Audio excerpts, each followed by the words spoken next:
우리가 역대기를 보고 있습니다. 지난주에 이어서 역대하에 나온 말씀을 가지고 성전의 삶에 대한 얘기를 좀 생각해 보도록 하겠습니다. 역대기는 포로 생활에서 귀환한 백성들에게 주신 말씀입니다. 그들에게 무엇을 중요하게 여겨야 하는지 말씀해 주시는데, 역대기에서는 그것이 성전이라고 가르쳐 줍니다. 성전에 대한 중요성, 이 중요성 때문에 역대기에서는 다윗과 이 솔로몬에 대해서 아주 여러 부분을 강조하고 있고 다루고 있습니다. 우리가 잘 알듯이 훗날 이 성전의 실체는 예수 그리스도이시죠. 그래서 요한복음 2장 21절에 보면은 예수님께서 성전된 자기 육체를 가리켜 하신 말씀이다, 이렇게 말씀을 했습니다. 그래서 이런 예수님이 성전이시고 또 예수님을 모시고 살아가는 삶이 성전의 삶이다, 이렇게 말씀합니다. 그러니까 성전을 짓는다는 것은, 여러분, 성전을 짓는다는 것은 교회당을 짓는 걸 얘기하는 게 아닙니다. 교회당 건물을 짓는 걸 성전을 짓는다, 그렇게 말하지 않고 우리가 성전의 삶을 살아가는 걸 성전을 짓는다, 이렇게 얘기하는 거예요. 이게 잘못된 시각을 갖게 되면 건물을 생각하게 됩니다. 그러나 그게 아니라 우리의 삶이 중요하다, 이렇게 말씀을 합니다.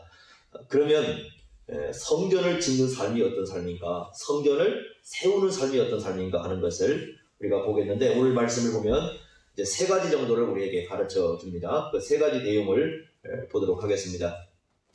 첫째로, 이 성전을 세우는 삶은 어떤 삶이냐 그랬을 때 하나님의 얼굴을 구하는 것이다, 그렇게 가르쳐 줍니다.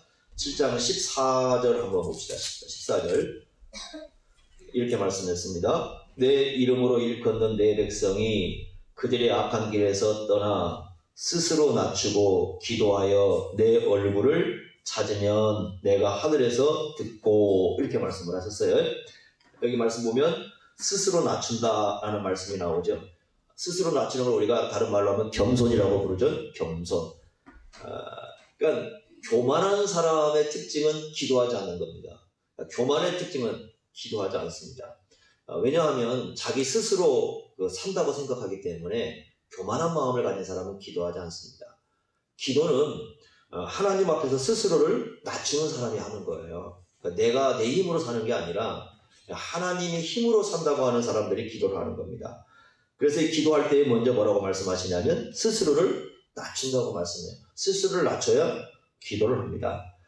그런데 이제 기도의 적극적인 면은 뭐냐면 거기 나온 대로 내 얼굴을 찾으며, 이렇게 말씀했어요. 그러니까 하나님의 얼굴을 찾는 게 기도라, 이렇게 말씀을 합니다. 하나님의 얼굴을 찾는다. 15절 보겠습니다. 하나님의 얼굴을 구할 때 어떻게 해주신다고 하시냐면 15절에 이렇게 말씀했습니다. 이제 이곳에서 하는 기도에, 이곳은 성전이죠.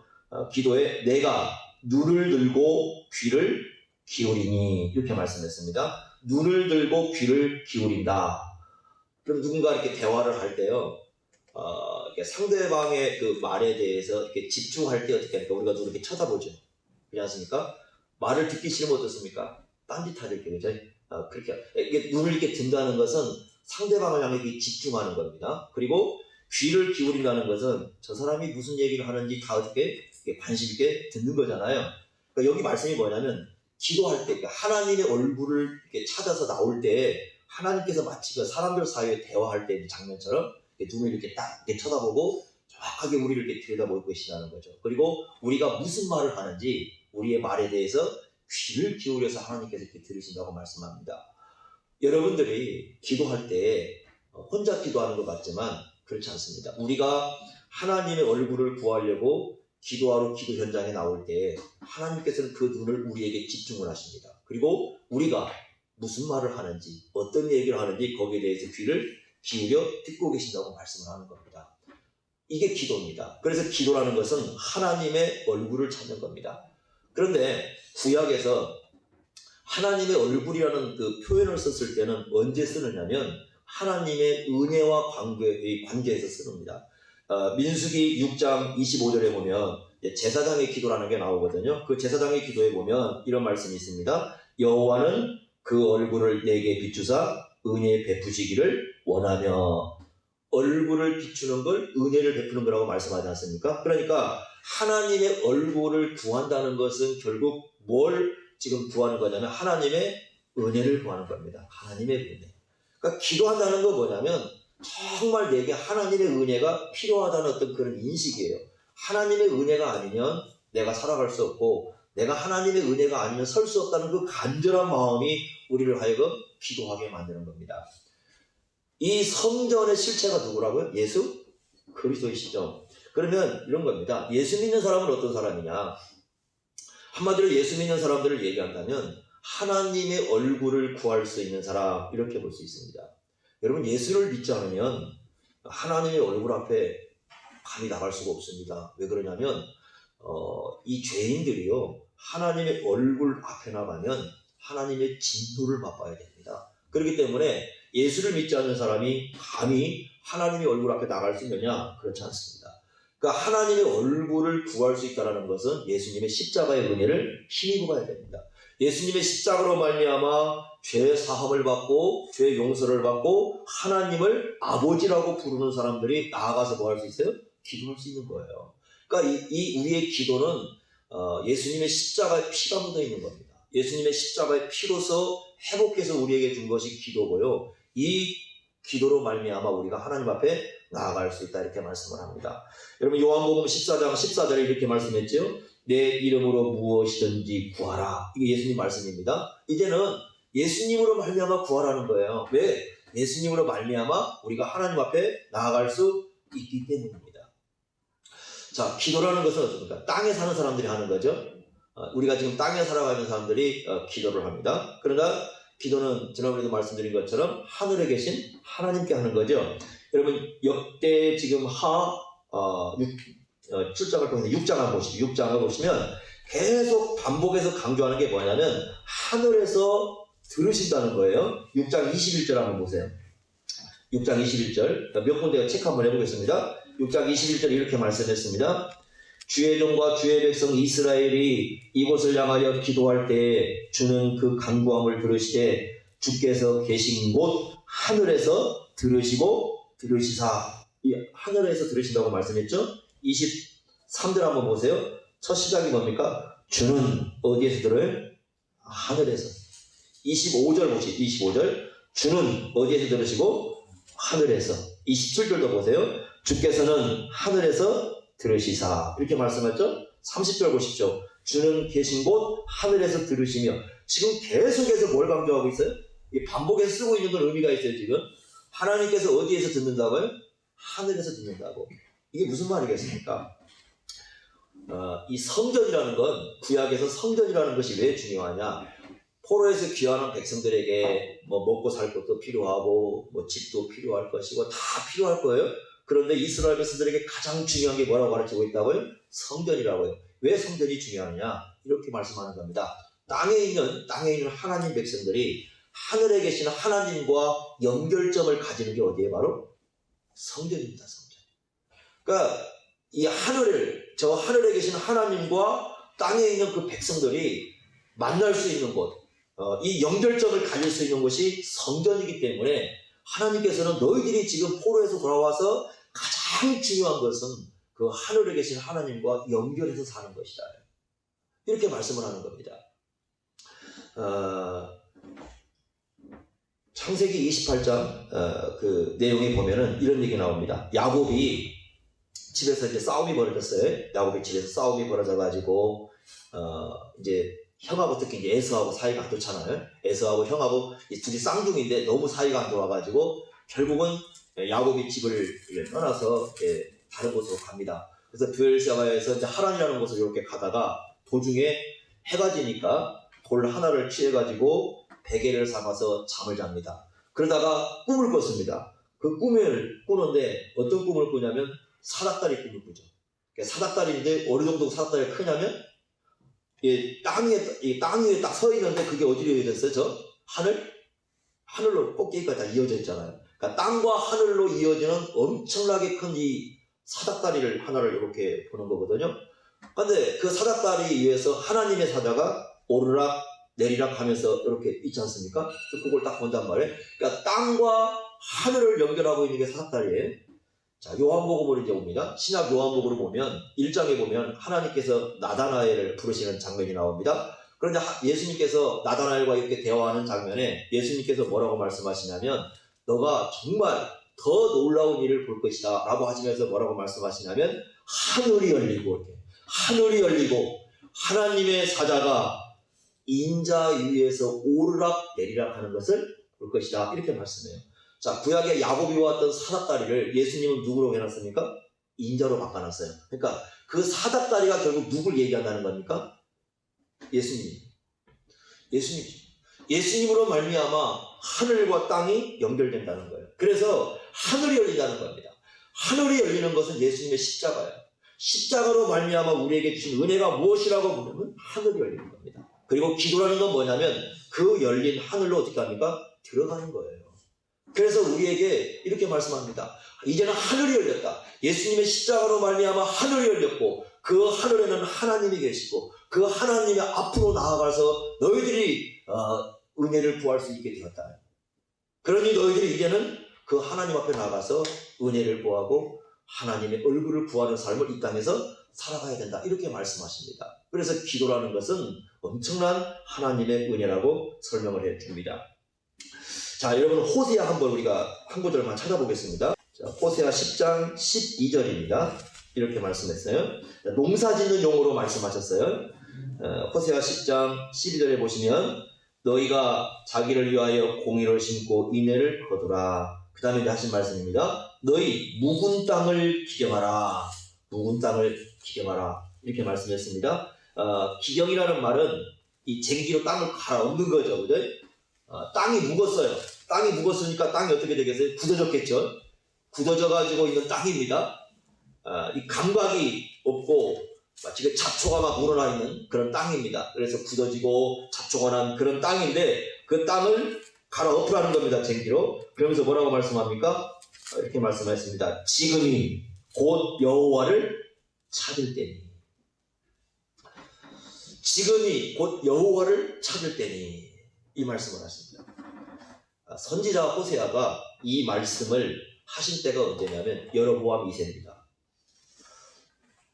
북이스라엘에서 여로보암 2세는 언제냐면 황금시기라고 불려요. 황금시기. 그러니까 경제적으로나 군사적으로 가장 부강한 때가 바로 이 북이스라엘의 여로보암 2세 때입니다. 황금의 시기라고 불릴 때입니다. 그러니까 경제적으로는 부유하고 군사적으로는 굉장히 강한 힘을 가진 그런 때입니다. 그런데 하나님께서 보실 때에는 영적으로는 어떤 땅입니까? 이 사람들의 마음 상태를 봤을 때는 묵은 땅입니다. 묵은 땅. 그 마음이 묵은 땅이에요. 그 특징이 뭐냐면 묵은 땅의 특징은 하나님의 말씀을 들어도 꿈쩍도 하지 않아요. 단단해져 버렸어요. 그래서 이제는 이 누구의 말도 들려오지 않는 그런 굳은 땅이 되어버렸습니다. 그 굳은 땅을 가진 사람들에게 하나님이 하신 말씀이 뭐예요? 지금이 누구를 찾을 때다? 여호와를 찾을 때다. 굳은 땅이 되어버린 그들이 해야 할 일이 뭐냐? 하나님을 찾아야 되는 것이다. 지금이 그때다. 이렇게 말씀을 하고 있습니다. 이 당시가 이제 북이스라엘이 멸망하기 그렇게 얼마 안 될 때, 그러니까 북이스라엘의 멸망이 얼마 남지 않은 때예요. 그때 하나님께서 기회를 주시는 겁니다. 너희들이 지금 살 수 있는 땅, 경제적으로나 아니면 지금 군사적으로 부강하다고 자만하지 말아라.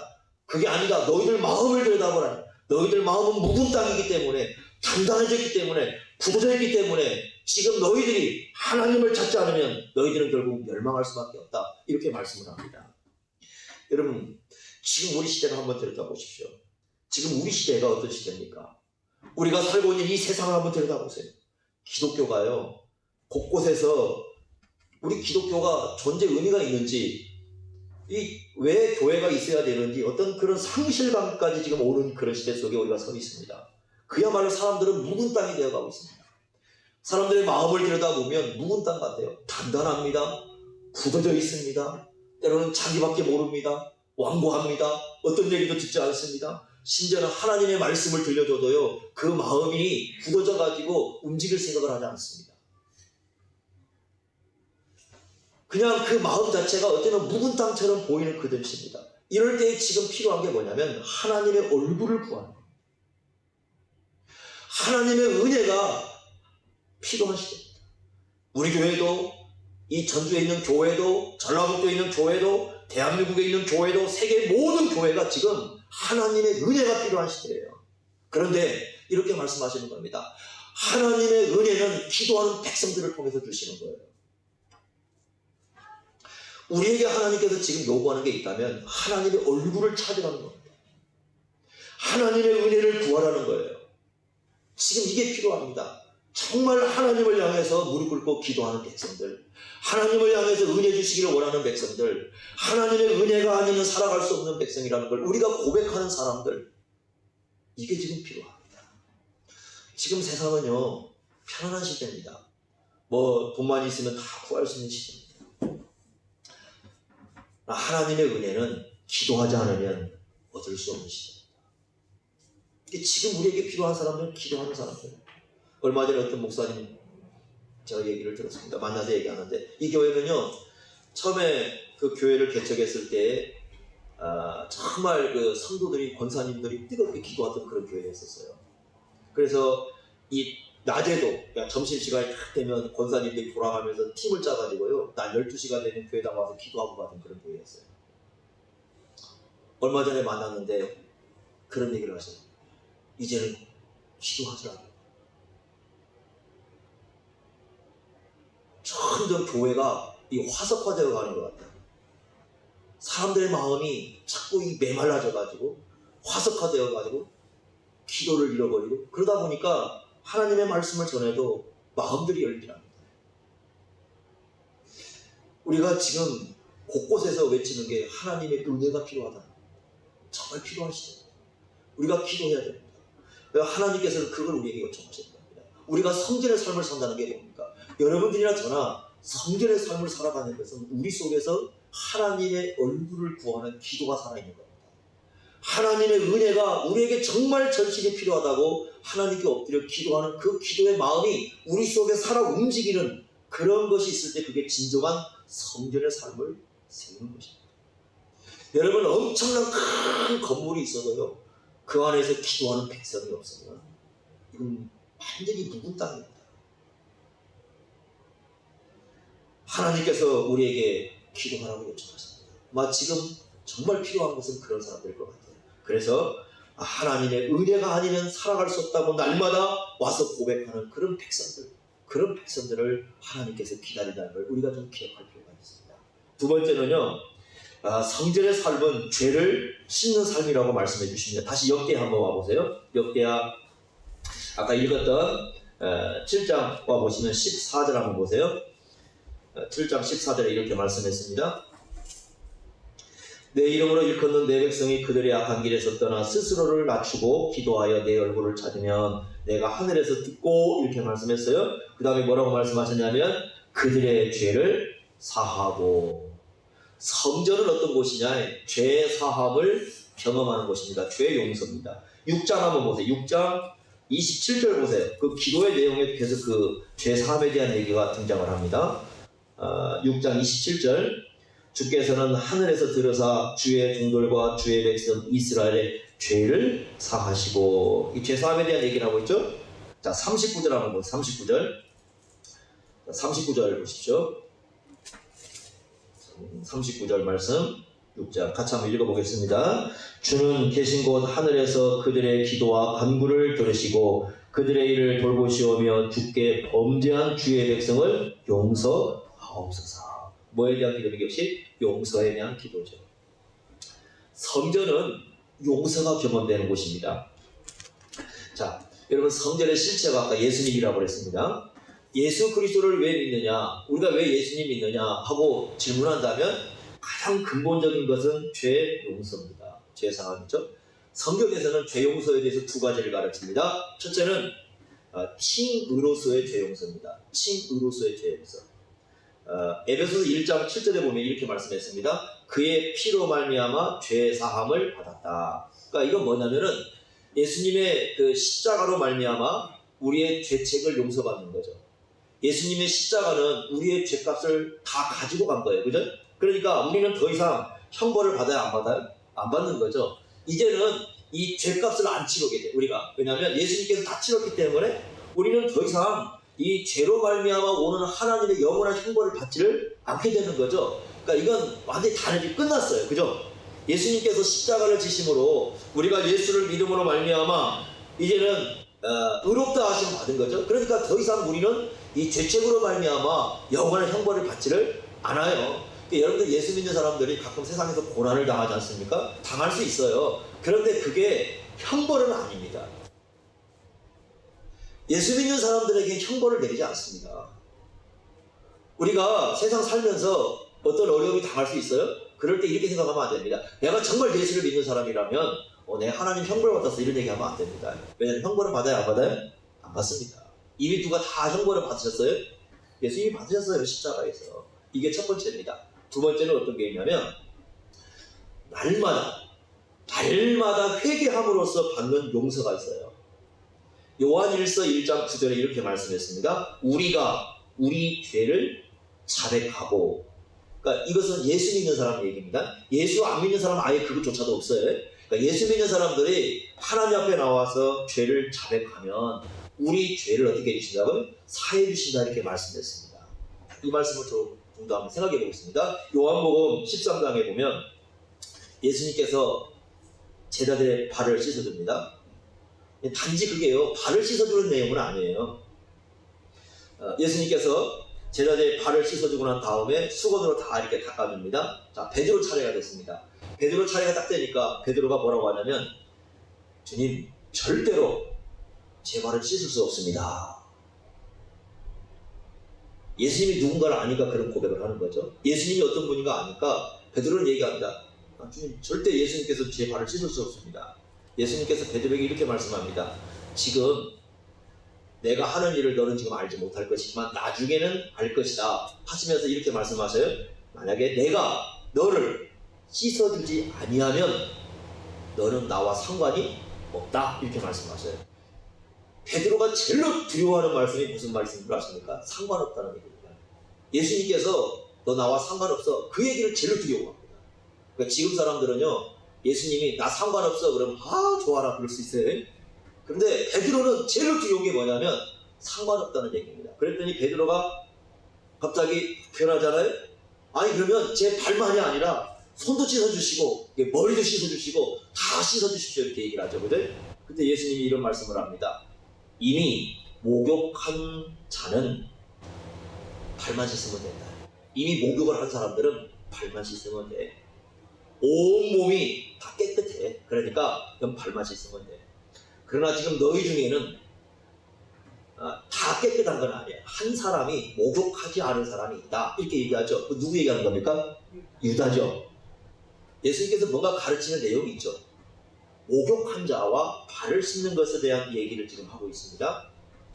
여러분, 목욕이라는 것을 지금 우리 문화로 생각하시면 안 됩니다. 왜냐하면 우리 시대의 문화는 거의 어떤 사람은 날마다 목욕하는 분들이 계시고 언제든지 물이 있으니까 게을러서 목욕을 못하는 거지 언제든지 목욕할 수 있어요. 그런데 우리 어린 시절 한번 생각해 보세요. 어린 시절은 물이 귀한 시대 아닙니까? 물이 귀한 시대에 지금같이 막 수저를 들고 살아갈 시대가 아니잖아요. 물을 길어와야 되죠. 동네 우물이 있고요. 아니면 뒤에 이렇게 조그만 옹달샘에서 물을 기르다가 해야 됩니다.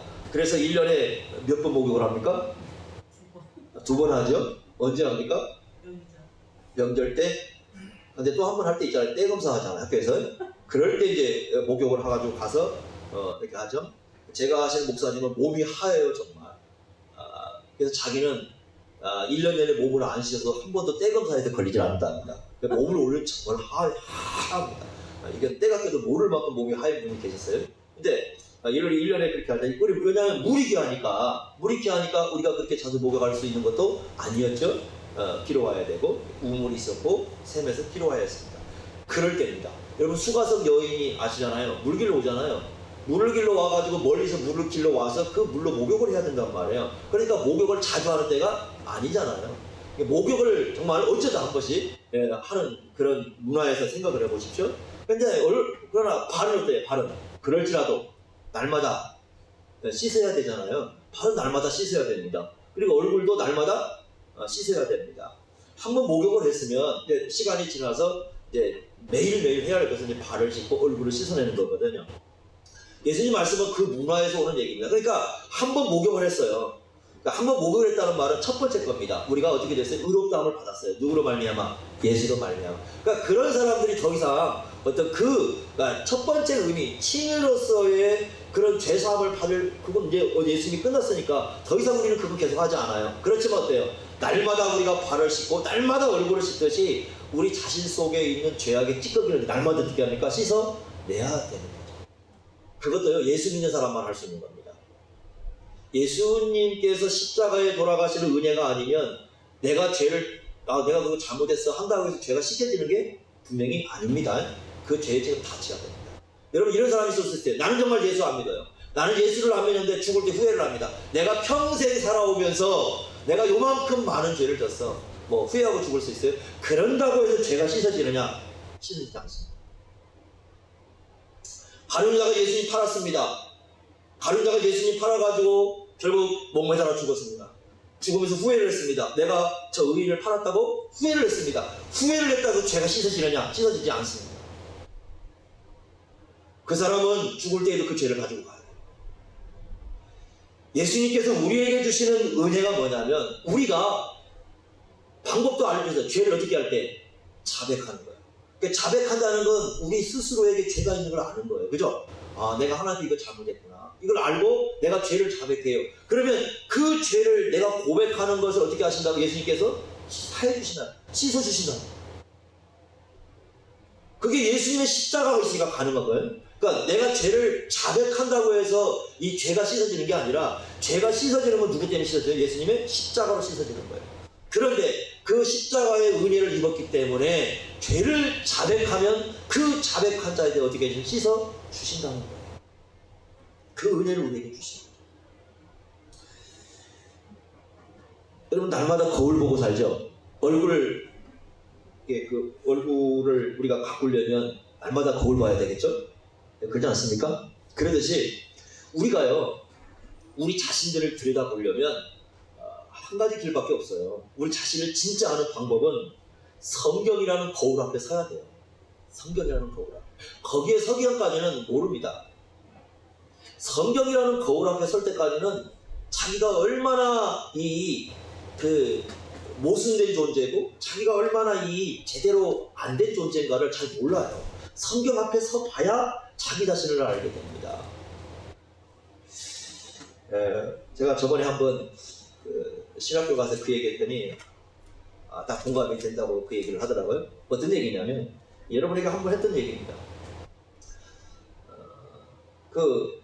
저희 딸이 이제 부산으로 이 직장을 여기 가게 되었는데 그 전에 이제 큰어머니하고 통화했을 때 큰어머니가 그 얘기 한번 했다고 그랬잖아요. 저보고 내가 너를 사랑한다 그 얘기 했다고 그랬잖아요.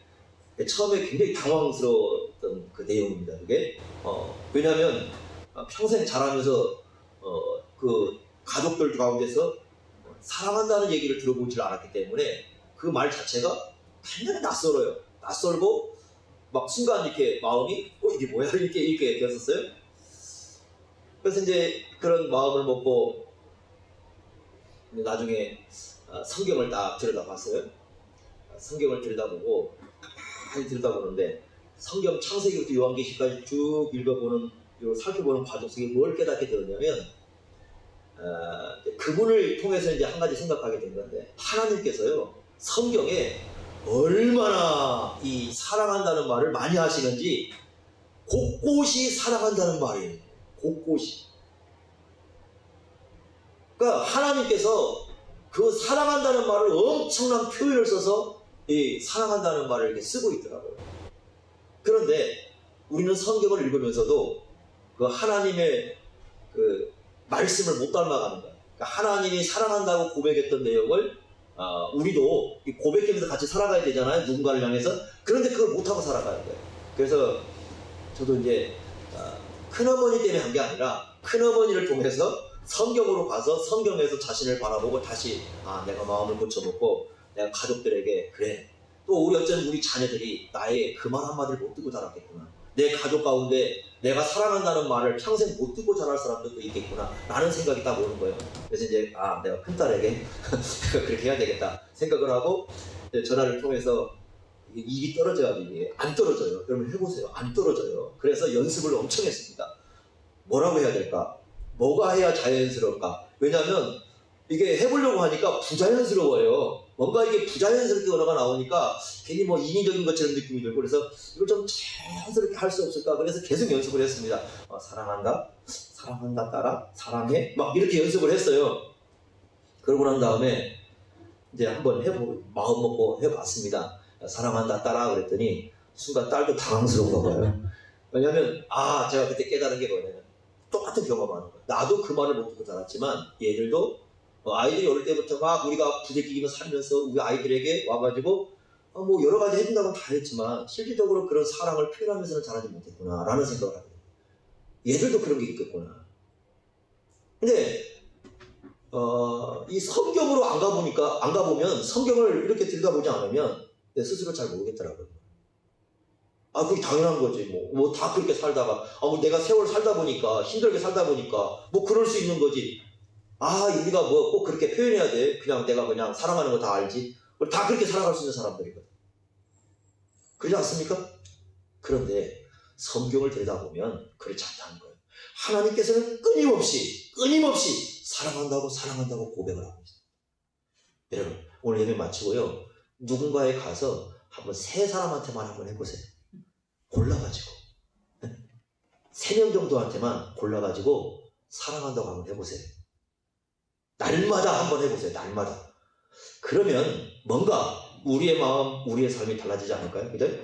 우리의 생각도, 우리의 언어도, 우리의 행동도 날마다 씻어낸다는 건 뭐냐면 결국 하나님을 닮아가는 거예요. 하나님의 모습과 하나님의 마음을 닮아가는 거예요. 이 작업이 우리 속에 필요해요. 그걸 할 수 있도록 해주신 분이 누구라고요? 예수 그리스도죠. 그리고 여러분들이 그렇게 살아가는 게 성전의 삶이에요. 그러니까 성전을 세운다는 것은 건축하겠다고 막 수천만 원 돈을 내는 게 성전 세우는 게 아니라 여러분들이 가셔서 이 말씀 한마디라도 좀 실천하면서 내가 정말 누구인가 가서 사랑한다는 말 한마디 고백하는 그것이 오히려 성전을 세워가는 삶이 되는 거예요. 엄청난 거 다 세워놓고 서로 사랑한다는 말 한마디 안 해요. 교회에서도 마찬가지예요. 서로 사랑한다는 말이 않고 쌈박질 하면 그게 어떻게 성전을 세워가는 겁니까? 아무 의미 없는 짓입니다. 하나님을 닮아가고 예수님을 닮아가는 그런 우리의 마음, 그런 언어, 그런 행동이 결국 성전을 세워가는 거예요. 자, 세 번째는 뭐라고 말씀하시냐면요. 자, 7장 16절 한번 보세요. 7장 16절에 이렇게 말씀을 합니다. 이는 내가 이미 이 성전을 택하고 거룩하게 하여 뭐라고 말씀하셨어요? 내 이름을 여기에 영원히 있게 하겠다. 무슨 말입니까? 하나님의 이름을 영원히 새겨놓겠다는 거죠. 그죠? 그러니까 이제 이 사람은 어떻게 살아가요? 하나님의 이름을 가진 사람으로 살아가는 거죠. 그냥 세상 살아갈 때 그냥 살아가는 게 아니라 예수님 믿는 사람에게 우리에게 온다면 우리가 성전의 삶을 살아간다는 것은 우리의 이 삶 속에 하나님의 이름을 가지고 살아가는 거예요. 예수님의 이름을 가지고 살아가요. 그러니까 하나님께서 함께하는 삶, 하나님께서 함께하는 삶은 예수님께서 함께하는 삶은 예수님의 이름을 가지고 살아가는 겁니다. 여러분 마태복음 5장 13절 말씀 아마 기억할 겁니다. 이렇게 말씀하셨어요. 너희는 세상에 무엇이다? 알아봐 들어보세요. 빛이에요, 소금이에요? 5장 13절. 너희는 세상의 소금이다. 소금이다. 이렇게 말씀하셨어요. 너희는 세상의 소금이다. 자, 여러분 그 말씀을 잘 들여다보세요. 이렇게 말씀하지 않습니다. 소금이 되라고 하지 않아요. 너희는 세상에 뭐라고요? 소금이다라고. 그러니까 우리 정체성에 관한 얘기입니다. 우리 정체성. 이렇게 말씀하는 겁니다. 우리는 이미 소금이 된 존재예요. 이미 소금이 된 존재. 그러니까 소금이 되라는 게 아니에요. 너희는 이미 세상의 소금이라는 거예요. 소금이니까 소금으로 살라는 겁니다. 여러분 이런 겁니다. 소금은요 어디에 있든지 무엇을 하든지 소금이죠. 그래 안 그래? 음식 속에 들어가 있어서 소금이잖아요. 안 그렇습니까? 그대로 있어도 소금이에요. 그러나 음식 속에 들어가도 소금이죠. 바닷속에 들어가서도 소금이죠. 물에 녹아도 뭐예요? 그 소금이죠. 자, 소금이 내는 맛은 무슨 맛입니까? 다 짠맛이죠. 음식 속에 들어가도 짠맛을 내는 거고요. 물 속에 들어가도 짠맛을 내는 거고, 가만히 있어도 짠맛을 내는 거고, 바닷속에도 짠맛을 내는 겁니다. 그러니까 짠맛을 가지고 있으니까 우리가 그걸 뭐라고 생각하는 거예요? 소금이라는 거예요. 만약에 이걸 단맛을 낸다면 소금이라고 생각하지 않겠죠? 그러니까 이런 겁니다. 소금은 어디 있든지 소금이에요. 그 정체성이 변하지 않습니다. 어디서 짠맛을 내게 되어 있어요. 뭘 하든지. 예수님이 하신 말씀은 이런 겁니다. 너희들 그리스도인이다. 너희들 예수 믿는 사람 그리스도인데, 이건 무슨 뜻이냐? 언제든지 너희들은 예수를 믿는다면 누구에다? 그리스도인이에요. 예를 들면 이런 겁니다. 길을 갈 때도 나는 그리스도인이에요. 내가 길을 걸어갈 때도 나는 예수 믿는 그리스도인이고요. 여러분들이 직장을 간다는 말인 거죠. 직장 생활 하잖아요. 거기서도 나는 누구예요? 그리스도인이에요. 내가 누군가를 만나고 있어요. 사람을 만나고 있습니다. 내가 누군가를 만나고 있을 때는 나는 누구예요? 그리스도인입니다. 내가 혼자 있습니다. 혼자, 나 만약에 책을 읽고 있다든가 TV를 보고 있습니다. 그래도 나는 예수 믿는 그리스도인입니다. 방에 누워있다고 생각해 보세요. 나 혼자 방에 누워있습니다. 아무도 없습니다. 그래도 나는 누구예요? 그리스도인입니다. 우리가 예수 믿는 사람이라는 건 진짜 예수 믿는다면 그 정체성은 변하지 않습니다. 어떤 사람은 정치가가 될 수 있고, 어떤 사람은 학교가 가르치는 선생님이 될 수 있고, 어떤 사람은 시장에 가 장사할 수도 있고, 뭐 어떤 사람 다른 데 어디 갈 수도 있고, 그러나 어디에 있든지 무엇을 하든지 우리는 예수 믿는 사람이라는 정체성을 가지고 있을 수밖에 없는 사람이라는 거예요. 그게 소금이라는 말씀으로 가르치는 겁니다. 내가 동물을 대하든지 사람을 만나든지 시장에 가서 뭘 사든지 나는 뭘 하든지 예수 믿는 그리스도인입니다. 이걸 잊지 말라는 겁니다. 그러니까 이런 거예요. 우리가 뭘 하든지요. 나는 그렇게 생각 안 할 수도 있지만 내가 예수를 믿는 한은 나는 누구와 관련해서 지금 일을 하고 있는 거예요? 예수와 관련해서 일을 하고 있는 거예요. 소금이 어디에 가든 짠맛이 서죠. 우리가 뭔가를 하고 있을 때는 다 나는 그 생각 안 할 수도 있어요. 그래도 나는 누구와 관계해서 얘기하고 있어요? 예수와 관계해서 하고 있는 거예요. 이걸 잊지 말라는 겁니다. 그러니까 우리는 예수를 믿는 순간부터 이제는 예수님의 이름을 가지고 있습니다. 여러분들이요, 예배 때만 예수님의 이름을 가진 게 아니라 예배 시간에 나갔습니다. 나가서 뭐 누구 가서 사람 만났어요. 그래도 여러분들에게 예수의 이름이 이제는 붙어 다니는 겁니다. 떨어질 수가 없어요. 내가 어디 가서 일을 합니다. 뭐 호미를 들고 일을 하든지 뭘 하든지 이제는 내게 누가 붙어 있어요? 예수의 이름이 내게 붙어 있어요. 떨어질 수가 없어요. 우리가 집에 가서 아이를 대합니까? 남편을 대합니까? 아내를 대해요? 여러분들이 뭘 하든지 거기에는 예수님의 이름이 붙어 있습니다. 이걸 잊지 말라는 거죠. 그래서 이런 겁니다. 우리가 성전의 삶을 사는 것은 세 번째는 뭘 가르치는 겁니까? 너희들이 어디에 있든지 무엇을 하든지 너희들과 누가 함께하고 있다? 예수님이 함께하고 있다. 너희들 속에 예수님의 이름이 새겨져 있다. 너희들 인격과 너희들의 삶 전체에 예수님의 이름이 새겨져 있기 때문에 그걸 잊지 말아라.